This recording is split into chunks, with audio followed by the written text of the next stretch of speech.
In times of greatest economic turmoil, the most millionaires are made. 100%. And at some point, we have to decide, each of us, if we are going to be on the sidelines, being a victim to our circumstances.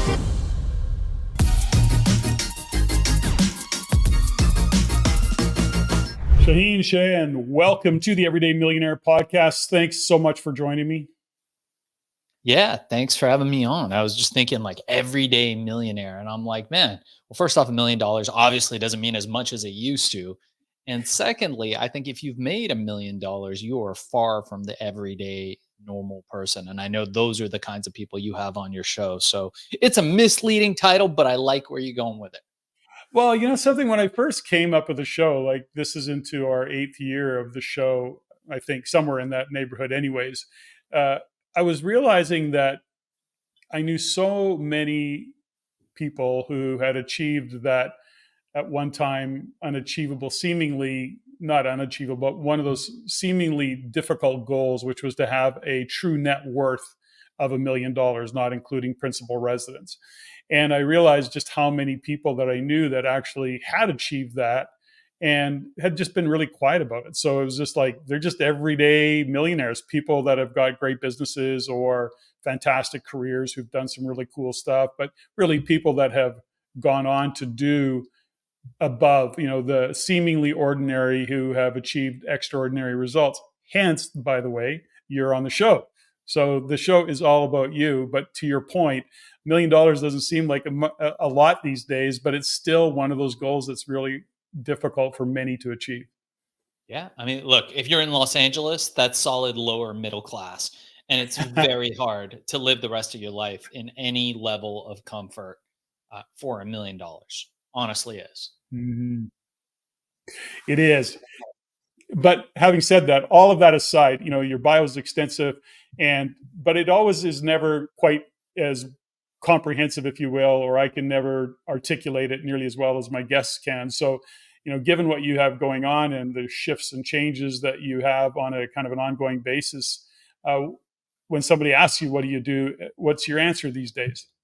I'm an entrepreneur. I start companies, I get them to the point where they're saleable, and then I sell them. I am an inventor. I've developed multiple products, and currently I'm in the podcasting space where we get people booked on great podcasts. So I work a lot with coaches, speakers, authors, people that have high ticket products or services, and I get them connected with great shows where they can get on and tell their story. In addition to Now, that, I've been yeah. on the Amazon train since day one that Mhm. Bezos opened it up, and I teach an Amazon course as well as help brands accelerate on the Amazon platform. We're one of the top firms in the country for the last 10 plus years standing. I see so much around Amazon in the world that I'm sure that you see some version of it. Not that you're necessarily paying attention to it much anymore these days, but when you look at all of the TikTok and Instagram and all of the things that are saying to people, get rich, let me show you how, just because I've seen so much of it show up in my feeds, and I don't know why it shows up in my feed. I don't know if I Google stuff the wrong way. Anyways, it's there. I would like a comment from you in terms of you being the expert that you are and a top performer in that space. Is is any of that stuff real, or what is your comments on the TikTok get rich on Amazon conversation? A lot of great places to get rich. My favorite way to get rich is fast.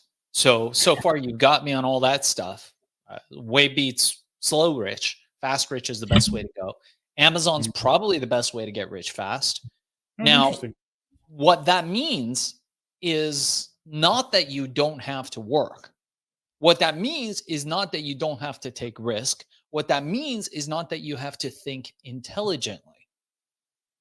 What we see now on this whole TikTok, Instagram, social media craze that we see everywhere on the internet is aspirational entrepreneurship promises without delivery. And a Mm. lot of it goes to drop shipping, where they tell people, hey, you gotta, you're gonna sell. I'm gonna tell you, you buy my course, I'm gonna tell you 5 products, you sell those, you're gonna get rich. I made this Mhm. much money, you're gonna make this much money. Well, the fact is, if that was true, everybody would be getting rich, but they're not. Here's the fact that I tell people when they join my Amazon course: you're probably going to fail. Most people fail. And in fact, even the people who succeed fail at some point. And the key from what we teach, which is private label, and we don't teach drop shipping because drop shipping is a short term play. I like people to build brands, to build value, and to be able to become master storytellers and to sell through story and to bring true value to the marketplace, to the people who shop on Amazon. And there's very easy ways to do that. Doesn't mean you're not going to have to work, doesn't mean you're not going to fail. But what I teach my students is that we learn from failure. It's not Mhm. a roulette table where you put your chips on, black or red, you hope it wins, maybe you win, maybe you don't. If you do, you continue. If you don't, you walk away. It's more a game of, hey, let's develop a product. Let's bring value. Okay, we're going to try it. We might succeed a little, we might fail a little, we might succeed or fail a lot. But where the key comes in is us learning from those mistakes, making shifts and tweaks to what we do, and coming back and continuing to do it. So a lot of it has to do, what we teach is how you manage risk in your life, how you manage risk in your business, and how you can set up your business so when you do fail, it doesn't wipe you out. So that hey, I am going to go out there to fail, and I'm willing to take that risk because it's an educated risk, and I'm willing to shift as needed to succeed. And it's the people who do that who win on the Amazon platform, not the people who buy the get rich quick, courses where it's like, man, I'm going to drop ship. All I got to do is buy, 50 iPad cases and, sell them on there, and that's going to be great. It doesn't work that way. You still have to build value. You still have to work. And there's certain pillars that you have to have in place in order for that to happen. I know you talk a lot about mindset. Mindset is essential, but the mindset has to come from a place where you're comfortable. You have to have enough capital, where you're relaxed, where you can take those risks, and you don't have to worry about losing the bank on one decision. Now, with that said, this is what I'll tell you about Amazon. Pat, if you came to me and you said, man, I got some money. I want to start a business. I said, okay, what do you want to do? You say, I don't know, laundry, a restaurant. I'm going to buy a franchise. How much you need? 100 grand, 200 grand, 500 grand. How quickly are you going to get rich from a dry cleaners, from a coin laundry, from a car wash that you invest Mhm. 500,000? Are you going to get rich? No, you're going to need dozens and dozens of locations and management. And, it could be 20 years, 30 years, 10 grand, 20 grand on Amazon. It's very possible. And I know multiple people, and I can show you over and over again how they've sold those Amazon companies that they started for next to nothing, under 10K. And now they're making 150 grand a month. Now they sell those companies for 8 figures, for close to 9 figures. It happens all the time and continues to happen. So there's very few places where you can take a little bit of money and use Mhm. that leverage and make a lot on the back end with minimal risk in comparison to other places. Like, you got crypto, you got all this other stuff that you could do, but the risk is very high in comparison to high reward. Amazon, you can have medium risk with very high reward. Mhm. So when you look at I mean, you're a coach in that space. You've supported people in building business. You yourself are a successful business developer, incubator, whatever language you might want to use. You've done it a lot. Now, the question I would have for you, because in my own space that I play in and around coaching in the real estate space, teaching people how to invest in real estate the right way, and I often am curious because many years later, RAIN, the real estate investment network that I own, is been teaching real estate investing for 30 years. And when I look at the thousands of people that have been through our programs, I see so many who have crushed it, do a great job, go out, take action, follow the system, follow the process, all of the things. And then I see so many with the same education, the same support, the same, I don't know, I guess, access to insights, to the education, to the support, that do nothing. So my question for you is that your observation is that what is it that really do you think gets in people's way? I mean, the fear of failure, because they're always thinking catastrophic, which is, I mean, how many times in a month do you put an initiative together that maybe doesn't unfold the way you want it to, or over a period of time? It's not catastrophic. Yeah, there's small failures along the way that you learn. I always relate it to athleticism. How often, does somebody playing a sport fall down, miss a pass, screw up? There's micro failures all the time that you're putting into correction and developing. So, with that background, from your perspective, what gets in the way? Because you've got clients who crush it and then others who do nothing. What's the difference? Yeah, super easy. And by the way, I invest in real estate all the time from day one. And I think it's Mm, one of the most important things, particularly if you're living in the Americas. If you're not involved in real estate on some level, you are missing out. It's one of mm, the best places to grow your wealth. And I tell people this all the time. It's like a table, right? Three-legged table, not so good. Two-legged table, really bad. One-legged table, you're gonna get toppled over, right? So you got to mhm, have a four-legged table, right? Have predictable recurring revenue streams. Number mm, one, I tell everybody, e-commerce, Amazon, eBay, Etsy, Walmart, right? Recurring revenue, low stakes, low risks, high profit. Real mm, estate, number two, get rental income going. And I do that with my own homes for since the early 2000s, even late 90s. I never buy a house that I just live in. I buy a house with another house attached to it, a duplex, a triplex. I live in one, and the yes. person who lives next door is paying my mortgage and rent. And I live in Mm, crazy luxury homes. The current house I'm in now is over 4,000 square feet, black bottom pool. We got a theater. I mean, it's insane. And my net cost is zero. In fact, I make money from this home because of the way mhm, that I set it up. And I teach people in my Amazon course that they should be doing that too. You get your money from e-commerce, you put it into that. And the fourth pillar is stocks in the market. You got to have mhm, something in there to be diversified. And there's some great long-term, short-term, medium-term plays in there. Now, to your question about why people fail. So this is crazy. So, Tony Robbins, one of my favorite. He's like the coach, the guru to end all gurus, sure. right? And I've been listening to Tony since like the 80s or early 90s. Yep. Really inspirational guy.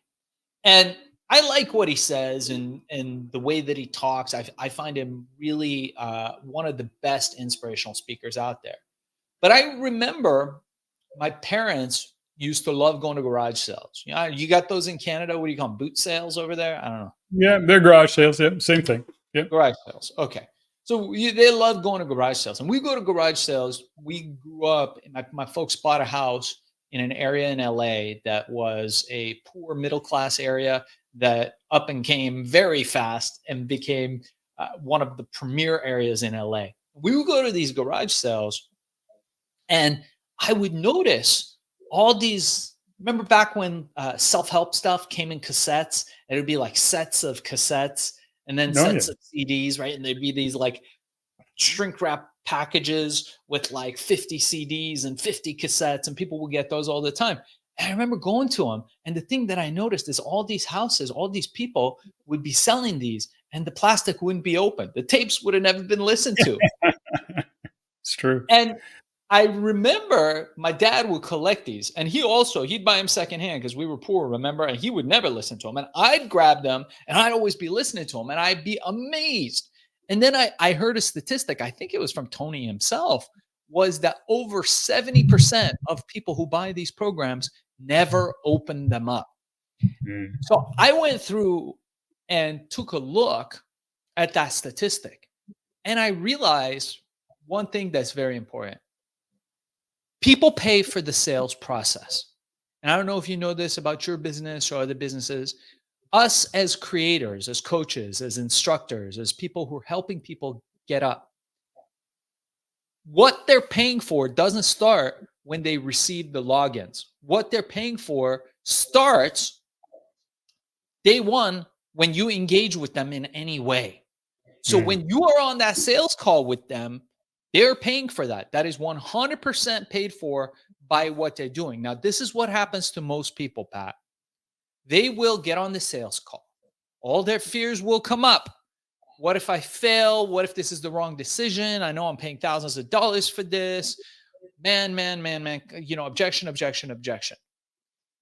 And excuse me. And what happens is that at the end of that process, if the person is a good salesperson, is thinking about the person that they're selling to, making sure that this is a right fit for them, it's something they can succeed in and alleviates all their objections. At the end of the call, the person will say, all right, well, I guess let's do it, right? Let's make it happen. Or the salesperson will ask them, all right, let's get that credit card out. Let's make this happen. And they say, okay, what happens in that moment? What happens in the moment? Somebody questions whether they should be doing it or not. That's often the case. No, the pressure is released. This entire time, that person was pressurized under this pressure, but they made the decision and they gave their card. That Oh, I see. pressure is After they gone get now. card. Got it. Yeah. Yeah, Okay. Sure. that pressure is gone. They're relieved. It's the dopamine is released. We've proven this multiple times in lab settings. The pressure is released. The incentive now is lowered for them to do the thing. In fact, a lot of people forget what they were doing the thing for. Mm. So they never show up and wonder why they're not succeeding. I actually had a guy, and we had huge success with our Amazon course. Had so many people create amazing companies, create thousands of dollars a month in predictable recurring revenue for themselves, for their families, be able to travel and work from abroad, from all over the world, and make money on Amazon. I had this guy who called me and he's like, man, it's just not working. And I said, well, how far did you get in the course? He goes, well, you remember I had my girlfriend do it and, it's just not working for us. And I said, okay, well, let's look at her. So let's get the girlfriend on. We got the girlfriend on. And she goes, well, yeah, it's not working. We never actually looked at the course materials, but I said, wait a second. So you never looked at it. You gave it to your girlfriend. She never looked at it. And you're both concerned about why it's not working. I've got a pretty good clue, ladies and gentlemen. Showing up is 80% of the game. The other 20% is not being afraid to fail. Going out there and trying it. So I tell people this all the time. By the way, anybody who's watching this, if you want the course for free, I will give you my direct email.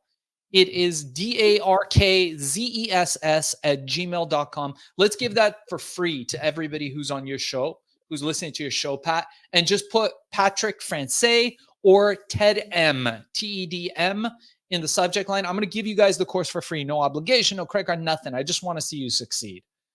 And so, thank you. Yeah. So I realized, and we'll include that email, darkzess in the show notes. Just ask for the free Amazon course. Use Ted M in the subject heading, and we'll give that to you. So look, I realized that showing up is 80% of the game. If you show up, if you glue your butt to the seat and show up to the program, show up to the coaching sessions, you're ahead of all the people. We don't think that's important. Why? Because you don't see the people who didn't show up.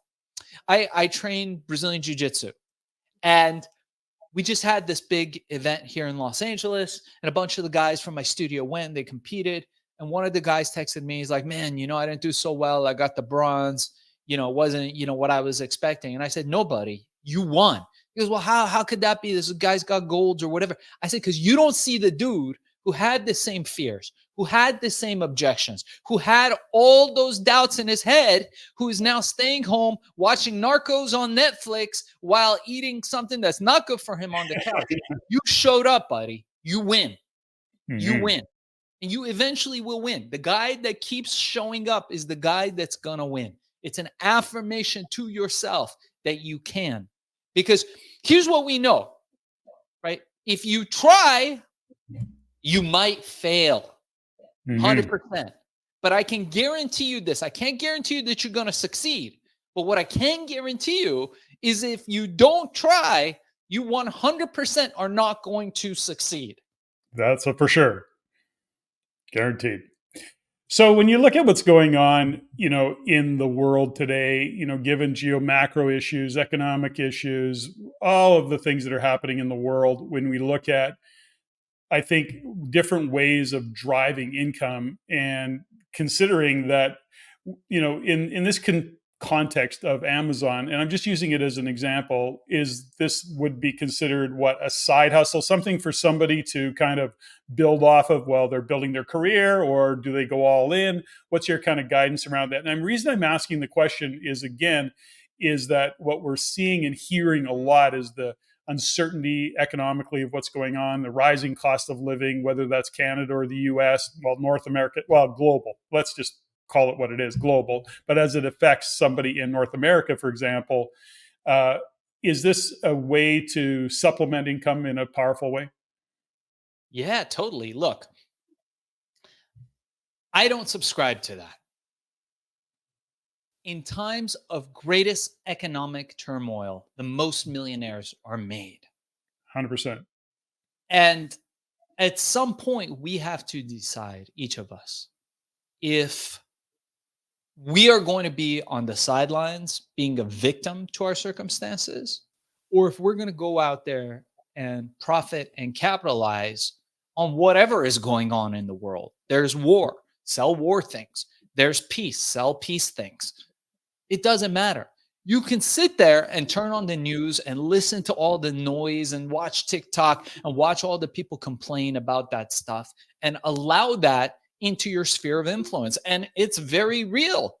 It will Mm-hmm. get into your sphere of influence and your whole world will become that. You can wake up in the morning and watch that and, oh my God, what are they doing to these people? And these people are killing these people. Dr. Seuss, you ever read Dr. Seuss when you were a kid? You guys do that in Canada? Of There's course. this spectacular book about these two people, right? And they're exactly the same. One of them's like gold and blue, the other ones are blue and gold, and they're identical. And they live on opposite sides of the fence. And the only thing that's different about these people is how they have their toast. So one side eats it with the butter side up, and the other side eats it with the butter side down. And they have all these stories they tell each other, and they basically fight in this war. Like they're slinging things over. I hate those people. They're so different from us. But the world is like that. The world is like that. And crazy things happen. Unfortunate things happen in the world. I'm not discounting that. But Mhm. what I'm saying is that I believe, and I've always operated this way, that you can opt out of that and instead opt into a different mindset. Mhm. Go, huh, okay, economic turmoil. What's going on? Ah, okay, there's war in the world. Okay, well, I'm not going to judge that, right? We don't like violence. I subscribe to nonviolence in the world.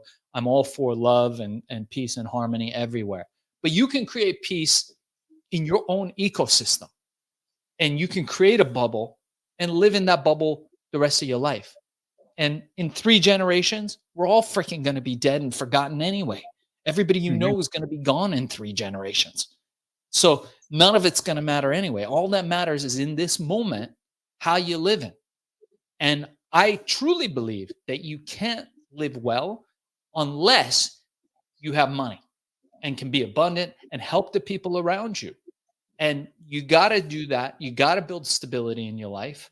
And the way that you do it is by having multiple pillars. I started my first company when I was in my teens, and very quickly we grew to about $1 billion in revenue. I was a teenager. I knew nothing, dropped out of school, slept on the beach, and I literally discovered this magic pill, put it out on the market. It became a global movement, one of the largest supplements ever to hit. I wrote a book on it. The book's called Billion: How He Became King of the Thrill Pill Cult.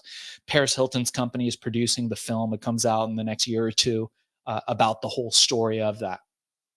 And I remember it was similar stories, right? The world works in cycles, and people were like, oh my God, the economy's so bad, and there's Desert Storm, and there's this, and there's that, and then this is happening. And they're bombing these people, and those people are killing those people. And how are you going to survive? And I say, you know what? That's not in my sphere of influence.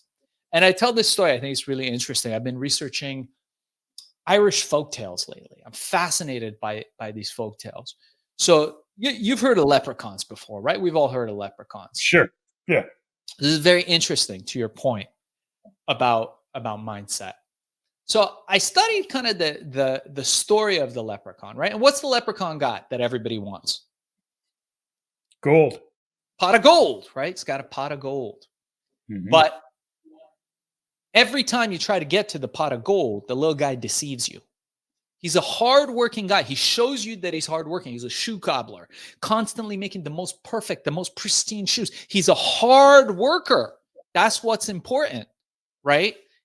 And how do you get to the pot of gold? What is the pot? I can't even remember. Don't you have to answer a trick question or something? I don't know. I don't What do you remember. follow to get to the pot of gold? You follow the rainbow. You follow the rainbow, right? Yeah. What's the rainbow? It's colorful, it's beautiful, but Yeah. it's ethereal, right? So you go and looking for the rainbow. Can you grab a rainbow? No. Can you touch a rain? Can you hold? But it's just at the end of this rainbow. So you Right. follow the rainbow. This Mhm. represents this story, the illusion of what they tell you. It's all a lie. They tell you got to follow this rainbow, but you get tricked following the rainbow. The rainbow is Mhm. the way they tell you have to do it. You got to go to school. You got to have 8 years of education. You got to follow the rules. If you do it by the rules, then you no. So what did I do? I walked around the rainbow. Guess what I found? Pot of gold sitting there. Teenage kid, $1 billion in revenue sitting right there. I just took it. It took what you want. But the world's looking at you going, no, no, no. You've got to follow the rules. You school and you got to do this and this. And I remember to the point of mindset, sitting with a bunch of attorneys, all that worked for me from the biggest firms. And this was in the 90s. And I said, all right, you guys all worked for me. And they had the trappings of wealth. They had the Rolex watch and the, fancy Porsches and whatever. And I said, how much do you make? And the guy was like, well, 150,000, which I guess in today's equivalent would be like 300,000. I just looked at him and he's looking at me and I said, I made that before lunch, right? Like I just made that before lunch, walked around the fucking rainbow and got the pot of gold. And I really believe you can do this. There's multiple ways where you can do this, where you ignore the rainbow. The rainbow is the distraction, it's the lie that we've been fed that we have to play by the rules. And now I represent multiple big corporations, Fortune 50, Fortune 500 companies on the Amazon platform, and showing them how to sell on Amazon and how to position their products on Amazon. And you would be amazed. You think these companies all play by the rules? They don't. In the corporate world, they get to where they are because they walk around their rainbow. And so Mhm. this is what I teach with Amazon, right? We follow all the laws, we do everything the right way, but you don't have to believe the story that you've been told. Just like all those lawyers sitting there with all their trappings of wealth, thinking they're successful. The guy's making the amount in a year that I make before lunch as a kid because I did not have those limitations. He had those limitations in his mindset. He believed that he had to go through the 8 years of school and pass the bar and do all this and, kiss butt and do all that. But I didn't. So, I went around and I think everybody can.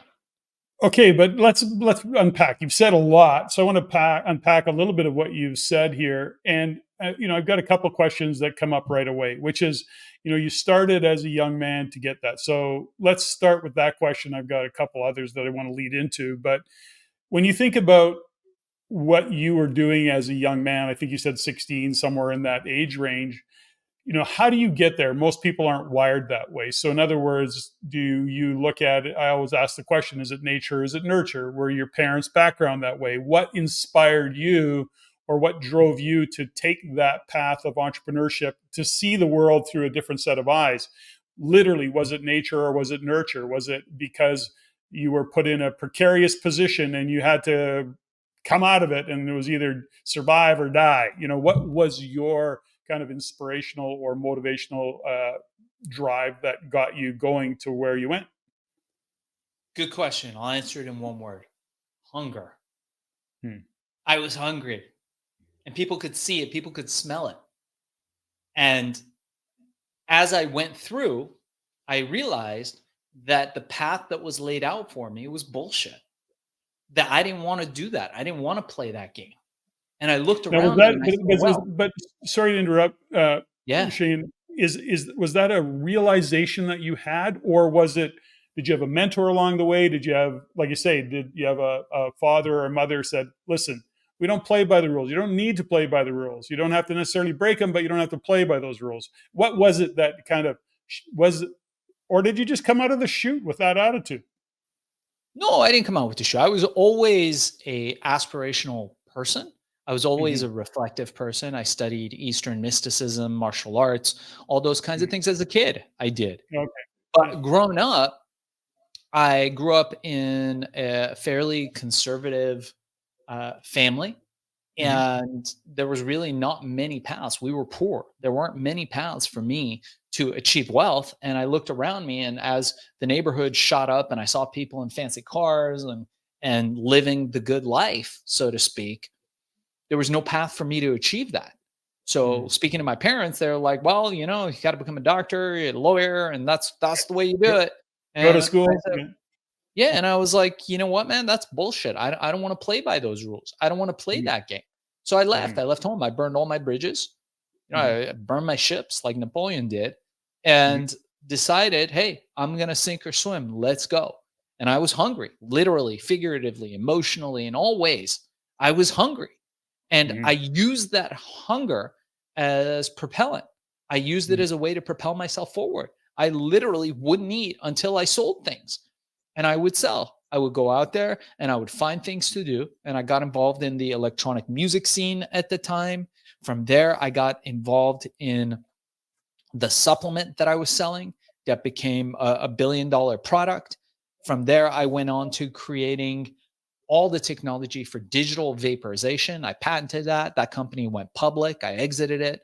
And then later, I got involved in the Amazon game and the Mhm. podcast game. So those are the two things that I'm doing now. But it all arrives out of hunger. People are too fucking comfortable, man. I look at kids now and they're just comfortable. And the worst thing that could happen to you is not failure. People think the worst thing that could happen to me is that I go broke, that I lose everything. That is not the worst thing that could happen to you. The worst thing that could happen to you is that you become comfortable enough where you no longer have the hunger to succeed. And it happens all the time, every day. As long as you can go out there, walk up to the Starbucks and get your $7 latte, and it's not going to impact your life that much, you're pretty much comfortable. So you better find discipline that's going to get you going. I tell people this all the time. You got to seek discomfort if that is you. If you're the kind of person where, you're like, you know what, I'm not happy with where I am, but it's all right. If you're not shooting for the stars, then you're too comfortable. And if you're okay staying where you are and waking up every day and having it be Groundhog's Day, then cool. Then that's good. There's nothing wrong with that. That's fine. You're living a good life. But if you are aspirational and you get comfortable, that's the kiss of death. I was never comfortable. Still to this day, I'm rich. I've got all the stuff that I want, multiple houses, real estate, a car, the whole thing. I make sure that I have some kind of discipline that keeps me uncomfortable every day because I'm still aspirational, even though I'm almost 50 now. So you make a couple of interesting comments that I want to again kind of unpack a little bit. First off, I've got a question for you around you build a $1 billion company, you exit it, is what I think I heard you say. You decide to exit that business. My question for you is more along the lines of why? Like, why didn't you take it to 2 billion, or why did you exit at a billion? Like, what was it that, and then go on to do more? Because many would not. Many would, back to your point around comfort, going, okay, this is what I need. I'm going to just go live my life. So, what was it for you that kept it going after you sold, and why did you sell? So most people don't understand this fact about business. You start your company, you start your business, and you think to yourself, man, this is good. I'm starting to make some money. This is good. I'm making some money. And then you meet somebody else who's making more money than you, and you go, yeah, I'm doing good, but I'm going to do better. I'm going to make more money. Hmm. People don't understand that the most equity that the majority of people have is not in their home, it's in their business if you're a business owner. And Hmm. that business has value and equity, usually a multiple of your earnings when you sell it. And that should really be your biggest exit. So when you're building a company, even if you've got zero income for yourself and that company is making several millions of dollars a year in EBITDA, You can sell that company for a multiple of that. And that's really where the real money comes in. That's us as entrepreneurs. That's where the big money comes from are these exits, starting these Mhm. companies and exiting them. And I've done that since the 90s. So you start a company, you grow it, you get that EBITDA number up, someone's going to pay you a multiple of that, and you sell it. And so that's why I've been selling companies since the early days, since the 1990s. So when is enough enough? I'm in terms of money. So let me just kind of again kind of get the view of your world and how you see it in terms of your perspective. And do you do it because you just love doing what you're doing? You do it because you're being a contribution to others? What kind of drives? I mean, at some point, dollars and cents. And this isn't a pushback, by the way. I'm curious as to your view of the Yeah. world. You've made multi millions. You're still young. So, do you continue to build business to make money to drive things? What's behind that? Yeah. FU money. I want to Hmm. be able to do what I want when I want with who I want to say F you to everybody else. Right. Okay, So but you've somebody, Mhm. seemingly you've achieved that. Yeah. So somebody calls me and I don't want to do what they're asking me to do. I just say F you and I move on. It's fantastic. How much do you need Mhm, for that? Let's talk about real numbers. I think nowadays a million is woefully low. I think mhm, with $5 million cash liquid in the bank, like you're saying, you could be solid middle class. Right? You're not going to be mhm, able to buy a crazy house. You're not going to be able to, but you'll be able to live humbly if you invest well and don't mhm, go crazy. 10 million, I would say you're approaching kind of like a good number of wealth. And I would say at about mhm, 20 million, you can be comfortably wealthy, meaning take vacations wherever you want to, invite your friends to things, take care of your family. And then true wealth starts at about 100 million. So it's 50 to mhm, 100 million bucks. So if you got 50 to mhm, 100 million liquid in the bank, that's good. And anything over that is aspirational, and you have to have a really, really good plan for it.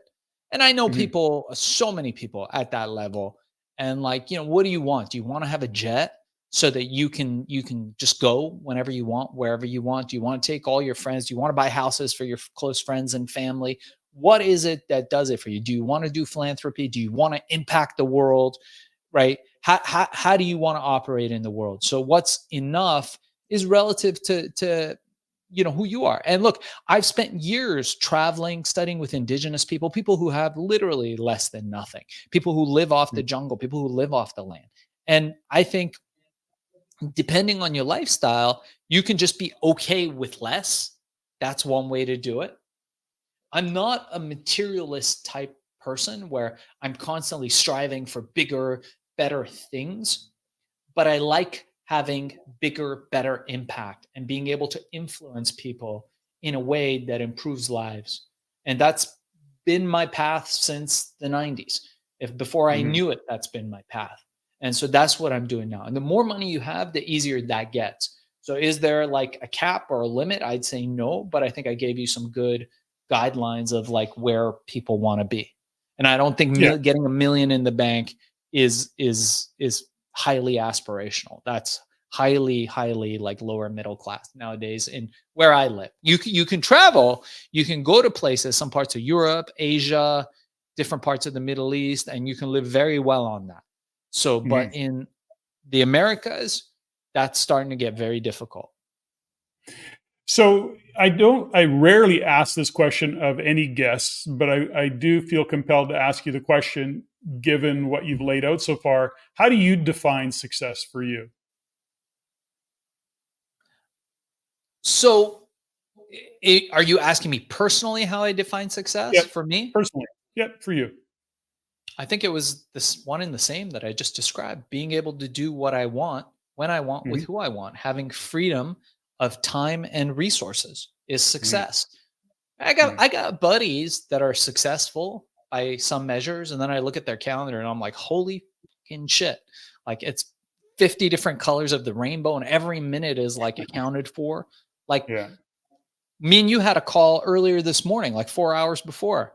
And I looked at it and, there was a little mix up and I was like, oh, it's 4 hours later. And I was like, you know what? I really want to talk to Pat. He's an interesting dude. I like the work that he's doing. No problem. So I talk to you in 4 hours. My schedule is open. I'm free when I Yeah. want to be. And when I don't want to be, and I'm focused on a task, on a project, I'm in the flow, what Csikszentmihalyi calls the flow state. I turn everything off and nobody messes with me. It's absolute freedom. And when I want to, I go out with my kid and we go to the park and we shoot baskets in the middle of the day. We make lunch together. We made a big fat steak today and he helped me. He's 10 years old and we sit together and we do that. And it's the greatest thing in the world. That's success.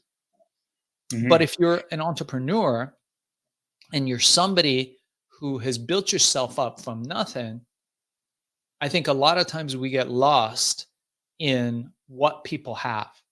And it's crazy, Pat, because I don't know how it is in Canada, but here in LA, it doesn't matter how wealthy you are. There's always going to be somebody wealthier than you. I remember I just closed a deal some time ago, made, tens of millions of dollars, in the bank, feeling pretty good, had my house on the beach, beautiful house on Celebrity Row in Malibu, wonderful. I bought it from some Hollywood celebrity. I was feeling pretty good, Pat. I was feeling pretty freaking good about myself. I mean, this house was great. It was right on the beach and the ceiling was engineered so it opened up and you could look at the stars while you were in the bathtub. And then the whole bedroom window opened up and it was at the Pacific Ocean. Beautiful, beautiful. Best stretches of beach in Malibu. And I felt fucking like a rock star. It was great. We had some great parties there. It was really fun. And someone calls me and goes, "Hey, you got to come to this guy's house. He's a finance guy."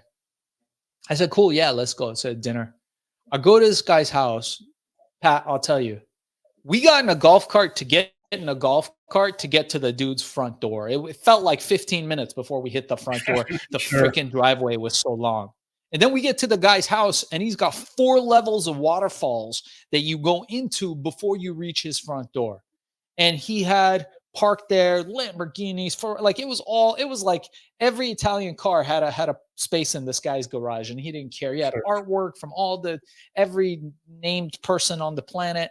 And you walked in and I walked in and I was like, fuck. Immediately I felt small. I was like, oh my God. Like Yeah. I am poor. I have nothing.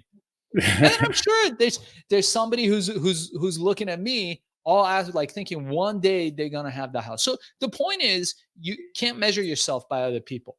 And no No. matter how wealthy you are, no matter how successful you are, there's always going to be somebody at levels of success above and beyond you. So I, real yeah, I learned that lesson. I share a quick story. I was in the Caribbean on what my wife and I were in the Caribbean with a friend of ours, very very wealthy, on his sailboat, and it was not really sailing. We had a crew, blah blah blah. And he said one day, he says, "Hey, I think we were St. Bart's. I'm not sure. I don't remember exactly which port we were at. Anyways, he goes, "Hey, listen, the King of Spain's sailboat is in port. Do you want to go check it out with me?" And I'm not a sailor, and I was just enjoying the experience of this whole thing. And I go, "Sure." So we jump in the skiff and we cruise across the port, and we pull up alongside this, huge, I don't know how many foot sailboat it was. And we go around it, and it's really stunning. And he looks at it, and he looks over at me, and he goes, "He's got 7 of these, some version of these." He says, "How much money do you have to have 7 boats?" And in that moment, I went, "Oh, now he's very wealthy. Brian is a very wealthy dude." And in that moment, I said, "You know something? I wake up some days and I go, Patrick, you've done okay. Like you're doing okay." And then I come hang out with you on your sailboat with your crew. And I go, "Fuck, I've accomplished nothing." And then I get together with you and you're comparing yourself to the King of Spain. And you're still, now you make yourself smaller because you're comparing yourself to the King of Spain. I go, "Okay, that's interesting," right? So it was a little bit of an epiphany in that moment. To your point, there's yeah, always another level up, right? And that's just an interesting kind of fact of life if you're driven by that, right? If that's what gets you going. And that's why I guess it's really important to understand what it is that lights you up. And just to riff off a little bit of what your definition of success, the one time I asked another guest that question, like you, had accomplished many, many things and was really doing it. I said, how do you define success? And he says, "When I wake up on any given day and I'm living my vision for my life, it's success." And I went, "There, that's a pretty articulate definition of success." I liked it. Assuming, of course, that you've got a vision for your life, which you obviously do. So good job. And I thought I'd share that with you. Nice. So when you look into the future of what you've kind of got going on, you're still a young man. Do you set goals and create vision for 5 years down the road, 10 years down the road, or are you just kind of doing what you do? And I don't want to say reading and reacting. You have a some kind of a vision that you're playing off of. You're surrounding yourself with a team. Give me a little bit of insights into how you look into the future. Yeah, I think goals are bullshit. I don't have goals. I Mhm. think people, you can have all kinds of goals. My goal is to make $800 billion by next Tuesday. It's not going to happen. Yeah. We believe in systems. We Mhm. build systems to get us towards our targets. And I usually break it down into a three-part strategy. For Mhm. people who take my course already know this. It's objectives, strategy, tactics.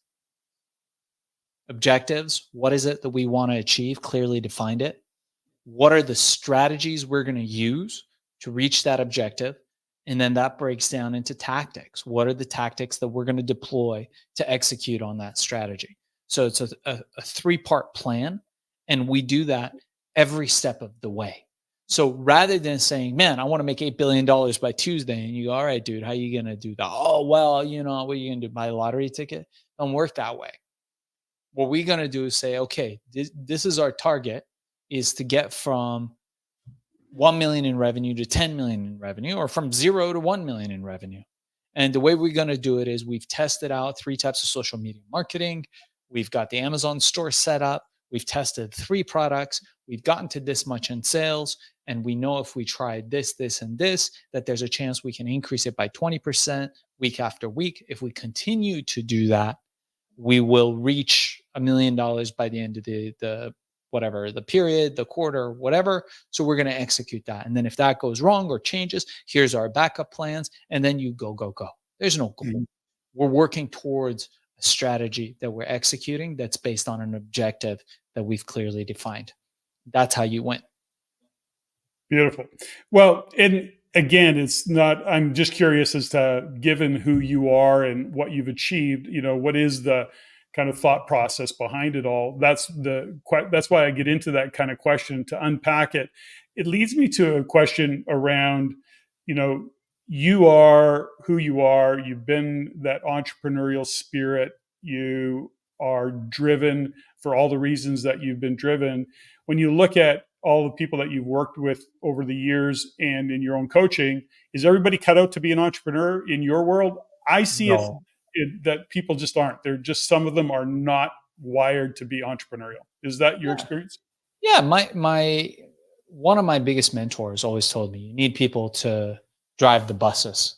You need people to captain the trains and the boats. And those people aren't going to be entrepreneurs. And that's okay. Not everybody Mhm. has to be an entrepreneur. And there's lots of amazing life paths where you can contribute to the world and live a really good life without being an entrepreneur. And Mhm. it goes back to what I tell people all the time. The most important thing, know yourself, know what you're made up of. What's the fabric of who you are? Are you the kind of person that's aspirational? Are you the kind of person that's okay with managing risk? Are you the kind of person that's willing to fail 1,000 times before you succeed? Or are you okay living mid-level life, taking a paycheck, working for someone else, and being relatively low stress? There's Mhm. no right or wrong answers to how to live life, and I'm hardly qualified to tell anybody how to live life. I can tell Mhm. you the way I've lived my life is the path of the entrepreneur, the Mhm. path of achievement, the path of getting out there and building excellence and helping other people achieve that same excellence. But Mhm. it's not right for everybody. And perhaps you're right, Patrick. Perhaps the first step, I think, for everybody listening to this is to really have a come to Jesus moment, have a sit down and go, you know what? Like, am I an entrepreneur? Very good question to ask. I'm sure most people don't ask because it's not the easiest path. So you said something in an earlier statement that you made that I just so align with. As a matter of fact, I'm really kind of in the middle of unpacking it in our Mindset Matters portion of the Everyday Millionaire podcast. And that my wife Stephanie and I talk about. And we just released another episode, and that is around habits versus discipline. And there's a lot of to me, noise out there that say you have to develop habits. And I'm not making any of that wrong. But what I'm discovering in my own journey as I reinvent myself at 65 years old is I'm not reinvent myself. I'm just into a phase of life where I'm doing things differently and looking at life a little bit differently and what I want to do and what Stephanie and I want to do. But the point is that my observation is number one, a lot of self reflection, really looking at who I am. Who do I see myself at 70, for example, is one of my things right now. But do I have the discipline? Do I have the discipline to follow through on my commitments to achieve that outcome? And I'm not talking about goals because it's not that specific, but you use the word discipline, which is really not a common word in many podcasts that I've had with guests. And that's why I shine a light on it. So, do you have an actual thought process around that term of discipline? You need to be disciplined as opposed to create a bunch of habits. Yeah, I think you got to be Any disciplined, but you got to have Mhm, periods of discipline and periods of mhm, malleability, mhm, periods where you're okay letting your hair down a little bit mhm, and understanding that the experience is about that.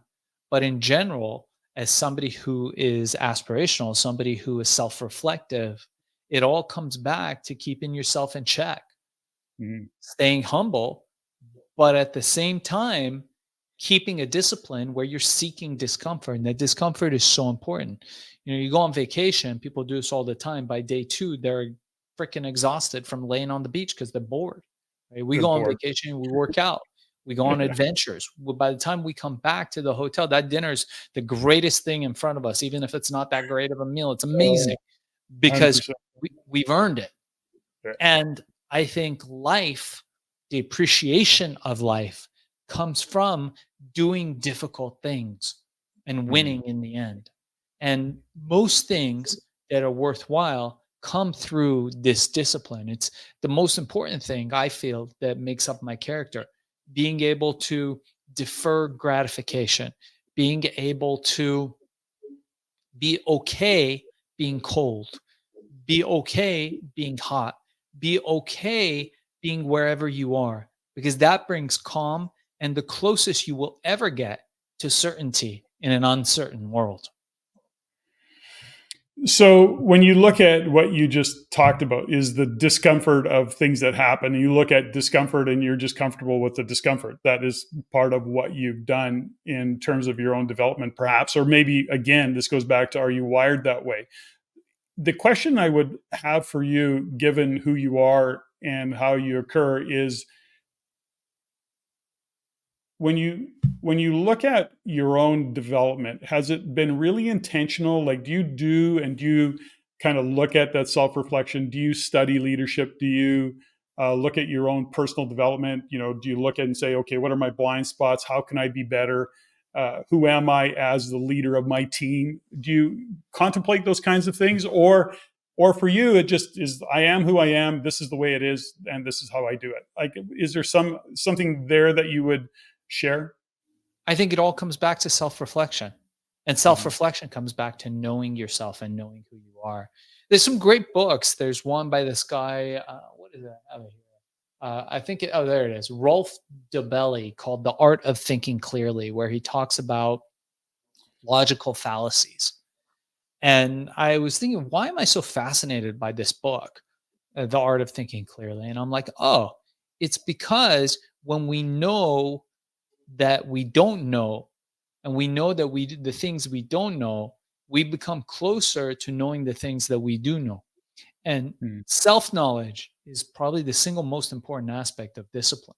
And the mm, easiest example of this would be if you know you're trying to lose weight or trying to get in fit, and the freaking cookies, you know that if they're in front of you, you're gonna eat those chocolate chip cookies because they're good.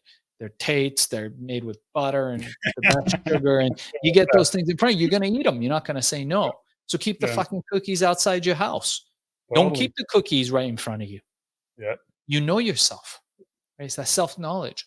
There's somebody else living their life who doesn't know that, and they're eating the freaking cookies. So it all comes down to self-reflection, self-knowledge, and discipline. know thyself, be true to thyself, really is all about integrity, and learning and knowing yourself is the key. Creating the environment for yourself to succeed. I love it. Now, when you kind of reflect, and maybe you've been asked this question before, but do you recognize what your superpowers are? Yeah, I am a phenomenal storyteller. I'm great at influence. To get more specific, I'm very good at digital marketing and digital storytelling, particularly on the Amazon platform and through this medium that we're on now with podcasts, Mhm, which is how I started mhm, my company, Podcast Cola, where we get people booked on shows just like this so that we can get them selling their high ticket products and services. Because a lot of times people will be like, man, I've got this great thing. And then it's tumbleweed city, crickets. They don't know how to get it out there and sell it. So, this medium of podcasting, that's been empowered. So, I think that's definitely a superpower, getting people like yourself, like me, getting them on great shows with large audiences so they can borrow those audiences and mhm, bring it back to their own audience and create a list, create a funnel, and be able to sell what they're selling, and also developing products that change and improve lives. mhm. What about your kryptonite? What's your kryptonite? So, what would be some examples of what kryptonite would be? Would it be thing kryptonite was obviously it was a rare rock from Krypton that made Superman weak. Yeah. So, are is what you're referring to what What like what shuts you my down? So, for weaknesses, what example, I have a proclivity for? no, what shuts you down? So, in other words, if we apply it to business, one of the things that shuts me down is anything to do with administration, minutia, details. I'm not a fan. Like, bureaucracy is like, that is one of my big kryptonites right now, given what's going on with our government. It's like, fuck, are you kidding me? And Yeah, and I only go off on a really short rant about bureaucracy, which is, bureaucracy is supposed to create efficiencies.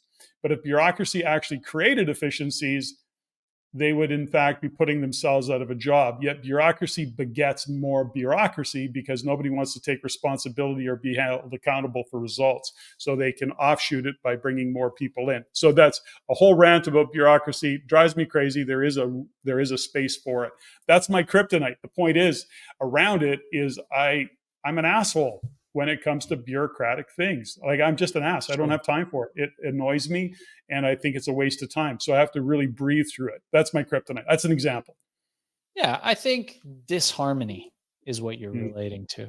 And I think none mhm, of us feel good in an environment where we are not thriving. And I tell this to people who work for me all the time. Like, employees should be doing the thing that they're best at. Otherwise, they're not going to thrive and they're not going to last long. And the same mhm, for us, which is why I tell people always, you should have something you do to make money and something that doesn't make you money, but you're just fascinated in, right? He talks about it in that book, The Art of the Impossible. He talks about this theory of following your fascination, mhm, regardless of money, and then do what you do for money separately. I think disharmony is the thing that probably gets me the most, and inefficiency. mhm. Which basically is bureaucracy, right? Yeah, Is totally. when I see things that can easily be improved, but they're not, and they're inefficient, is very Mhm, difficult for me. And my wife and I have a joke about this. Like, we drive around sometimes and we see businesses and things that are failing, and we're like, is there a phone number we can call? We got to call them, right? She's always looking at me because I'm staring at something. She's like, do you want to call them? Do you want to call them and talk to them about why they shouldn't have their sign there, or why they shouldn't have the tables outside? Like, I'm like, yeah, but it's so easy. It's so easy for them to improve their business. But the yeah, fact is, everybody is doing their best as far yeah, as what they know. It's just people are stubborn. Not everybody's self-reflective. Not everybody knows, you know what? I suck at branding. I suck at this. And I should really go to somebody who's great at that and pay them. It's the easiest mhm, thing in the world once you learn to let go and you're like, you know what? I want to do this. Let me find somebody who's done it and I'll pay you. And you give me your knowledge. It's fantastic. It's an absolutely fantastic way to do it. Like, if I mhm, was in Canada and want to do real estate, I'd just call you and I'd be like, what do you need? You're like, oh, well, I charge 10 grand. Fantastic. How do I get 10 grand to pay you? And I'll pay mhm, you. And then, I'll learn from you. I'll learn how Mhm. to do it. But most people, like we said in the beginning, and we come full circle as we're approaching the end of our thing, is most people don't do the thing, Mhm. right? And it comes down to that. It works if you work it. Any of these programs work. They work if you work it. If you're willing to go in with the idea that, hey, I'm going to try to fail, and when I fail, I'm willing to pivot. Mhm. That's how you win. Yeah, I can't even tell you how many times I've used that same phrase.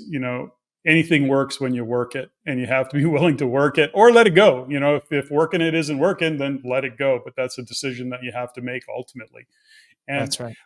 a couple other things just are operationally that I'm curious about. When you're building your teams, when you've built your companies, how much is culture, like how much do you intentionally create culture? Do you drive culture yourself? Is it intentionally saying, okay, this is the culture, this is the environment, back to what you said earlier, which is, or we talk about, is, creating an environment for your team to succeed, creating a culture that aligns so that you're actually attracting people that align with that culture so that you get the results that you're looking for. Do you think in those terms as well? Great question. So my companies now are all abroad and remote. Mm-hmm. So I haven't been hiring people in the States for many years for Mm-hmm. a number of reasons. So as Yeah. far as like corporate culture, office culture, we don't have that. As far Yeah. as like company culture, my wife Mm-hmm. handles that and she's Mm-hmm. very good at that. I'm not Mm-hmm. very good at the touchy-feely employee, all that stuff. I'm about getting the job done and Mm-hmm. getting it done most efficiently, which doesn't go well with human resources. So I know where my weaknesses are, Yeah. and I let people who have their strengths in those areas take care of those so that I'm not Beautiful. involved. Because I know it'll be a botch. I'll mess stuff up if I do stuff that's outside of my core competency.